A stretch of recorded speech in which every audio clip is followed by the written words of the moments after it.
Good afternoon. I told you I'd be here today, but I'd be late. Got all my shopping done and everything. Lucy's been out for her afternoon walk, and we're here with you now. Let's see. First up was Trump yelling and screaming on an interview that the people are getting upset, that there's gonna be action, and that we're reaching a breaking point. Uh, supposedly, one of the two outfits, QAnon or Proud Boys, is back in doing their enforcement routines and whatnot for Trump. Uh, so Trump won't have to go looking far for his secret police when he gets elected. And trust me, he will have a secret police force. Those of you who don't believe that Trump will do anything evil, get your heads out of your ass now. Okay? Uh, he's begging the Supreme Court to rescue him and declare everything that's been going on illegal. And I don't think they can do that without some lawyer presenting some sort of evidence before them, even as corrupt as they are. Uh,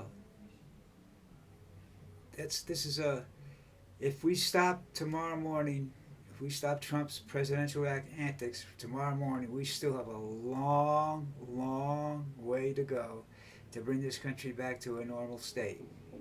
I'm not talking about making it better. I'm talking about making it a normal state, not a state of confusion like it is now. You know. Um,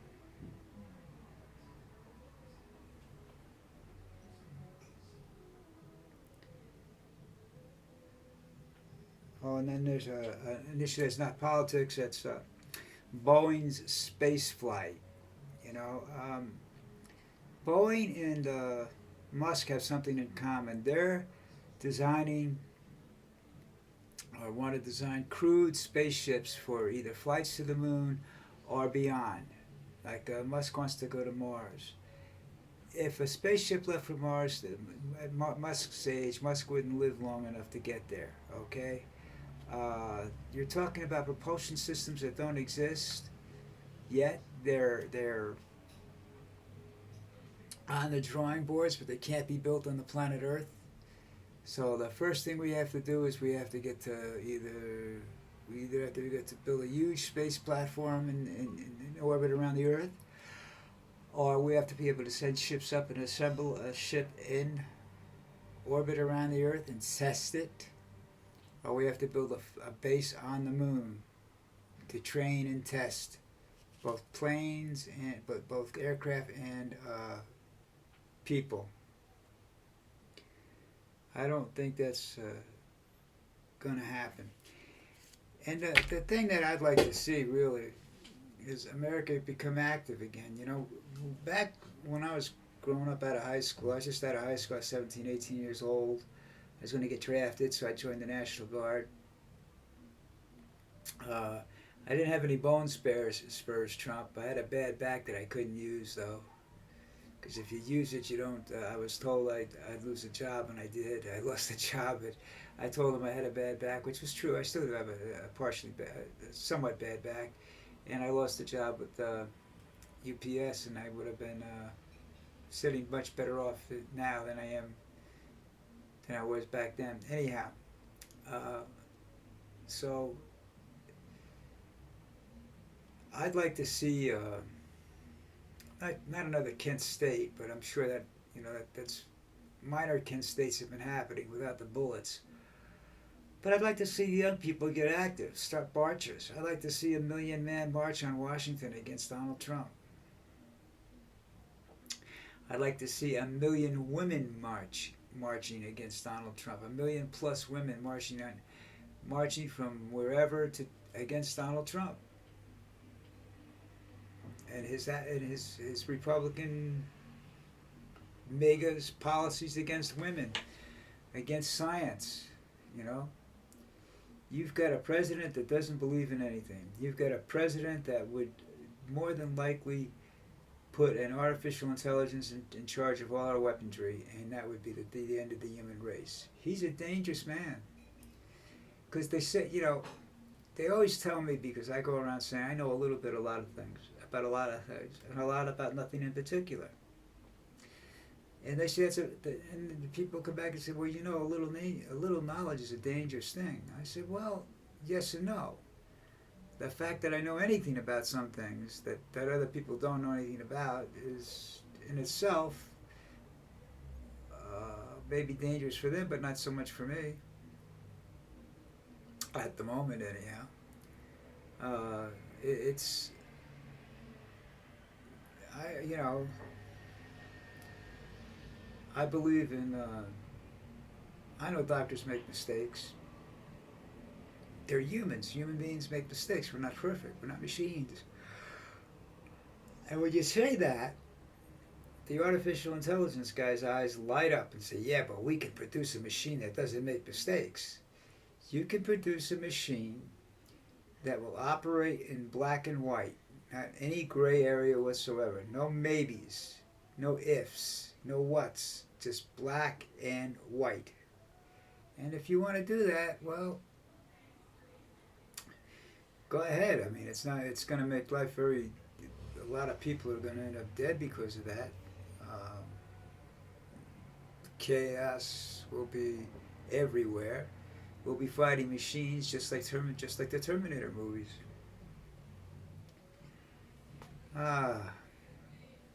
It's crazy shit, but it's possible. I'm not a conspiracy theorist. I just think there's a lot of stupid people out there that think they're very smart. I'm not sure what Elon Musk truly invented. I think he was like an acquisitions man. I don't know how he made his original money from what, I'm not really familiar with him because I pay no attention to him when he opens his mouth up, I just think that's just ignorance and stupidity, which is something that he's quite good at. He seems to, want to control media. And people are wanting to control everything, that kind of stuff. Like Bill Gates, and Jobs, they wanted to control the internet and computers and computer programming and whatnot because that way they controlled all the information in the world. I don't know whether that's the way the guys at Google think and Bing think, but they were part of the group of people that thought information was power. Information is power, still is power. If you know more than the next guy, you can beat the next guy. Okay? It's like if you can predict somebody's moves in chess, I'm not sure AI can do that because not everybody, if they play a true amateur, I'm not sure they can do that but there are only, excuse me, he's doing this again. There are only X amount of moves available to you in chess. There's not an infinite amount of moves. So far as I know, there's a finite number of moves that can be made in a game of chess. And it's all predicated by the first move. The first move allows you to almost completely predict what's going to happen. All right, so two super computers playing each other in chess should come to a draw. Maybe. It's like the computer in War Games. I forgot its name. But he wanted to play chess with his creator, and he loved playing chess with his creator, or tic-tac-toe rather. And the thing about tic-tac-toe is that if you know what you're doing, there's no winner. And it's an impossible game to win unless somebody deliberately makes a mistake. If you're paying attention to the game, you're gonna win. You're gonna tie. There's gonna be no winner. That's what that computer learned, and therefore he felt that after studying, that computer studied the first strike moves of all the major nuclear powers in the world, and discovered that it was a no-win situation. There's not a winner.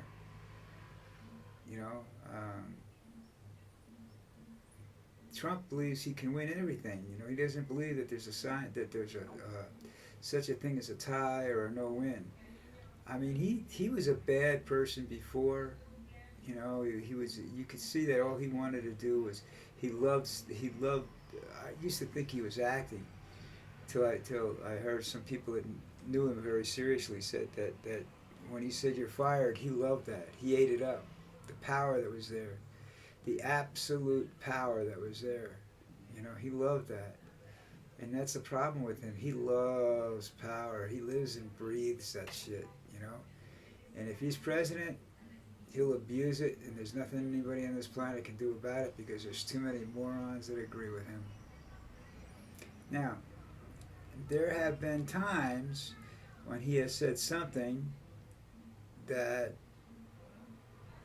could be construed as beneficial to mankind. But the problem with that is that he turns around and screws it up. So, because it doesn't benefit him, he has to be the biggest benefactor of anything he does, you know.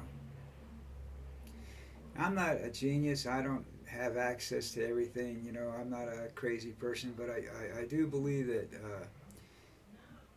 you can screw Trump's head up, tie him in knots, if you have any kind of ability to communicate. And if this was a true debate, where there was a topic you were going to debate, you're gonna go in and debate. What do you think is best for the country? Okay, that's it. Now let's go debate that. Pros and cons of that. Now, if the guys keep from killing each other, you know, or killing Trump, then you'll get some answers that'll surprise you. We're not that bad off. You know, it's just that we have people in this country that don't know what to do when they don't get what they want. We've been going along in our whole history of everybody gets what they want sort of deal, you know? Anything's possible kind of deal, and it's not necessarily so. If you're a drug addict laying in the gutter on some street in the world, like Boulevard Medellin, then you can't be anything you want to be. I mean, there's so much you have to do to get out of that. You know, you have to get rid of the drugs in your system and everything else. And the odds of that happening on a permanent basis, not very good, but it can be done. But you have people that are so deep in poverty, they don't know how to get out. And they don't really want to get out of that.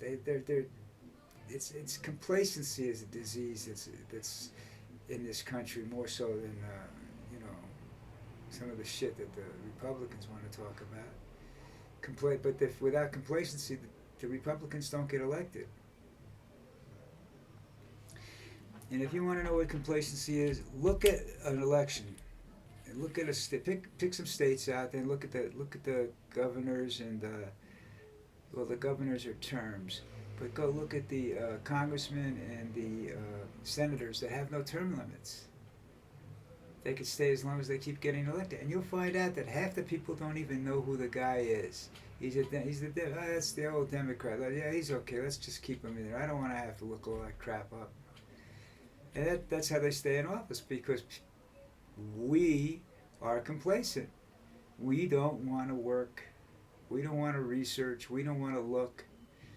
We don't want to know the truth. It's like,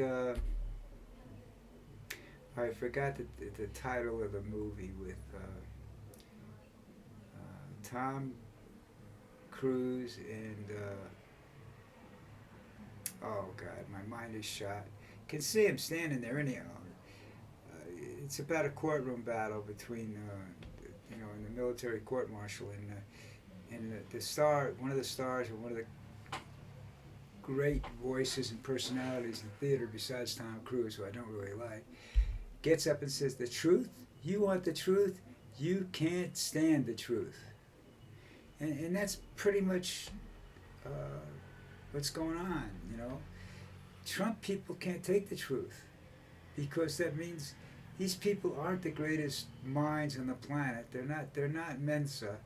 So you tell these people the truth, they don't want to hear it. They can't understand it, because if they do, they're going to lose everything that they've done their whole lives. You're proving them wrong, you know.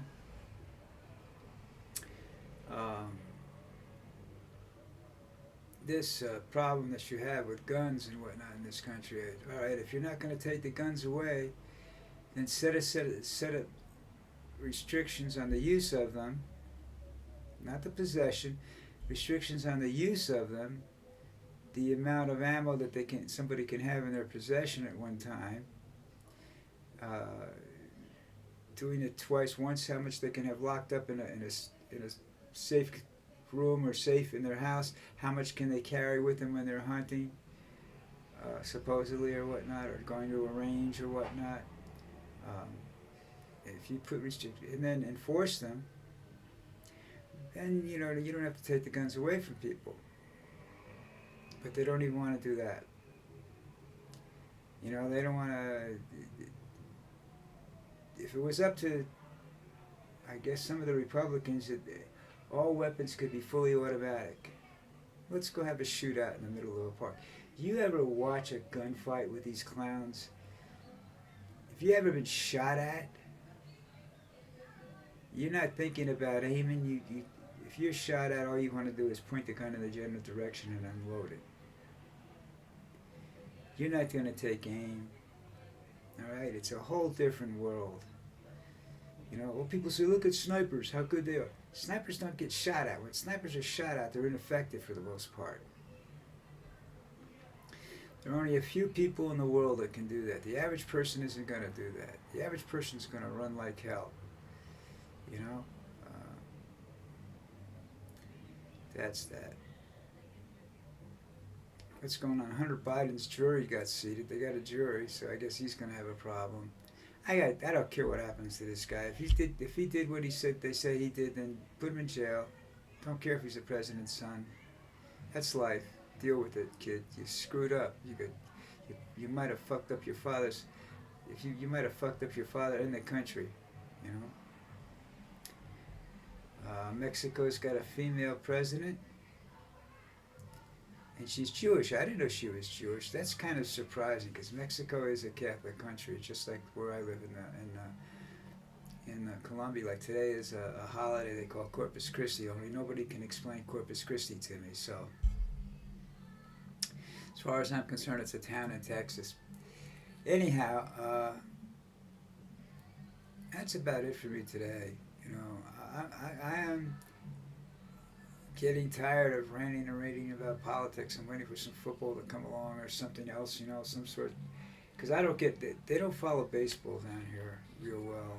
They do basketball, but you get one channel and it's usually in the evenings, so it's difficult to watch it down here. Because there are times when the announcers are Mexicans or Colombians.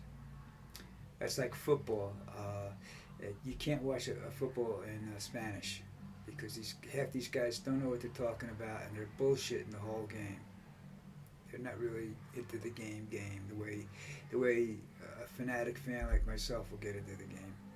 Okay, so I'm going to take off now for the rest of the day, and I'm not coming back today, obviously, but I'll see you tomorrow. Everybody have a good day. Take care. Behave yourselves. Go get something good to eat.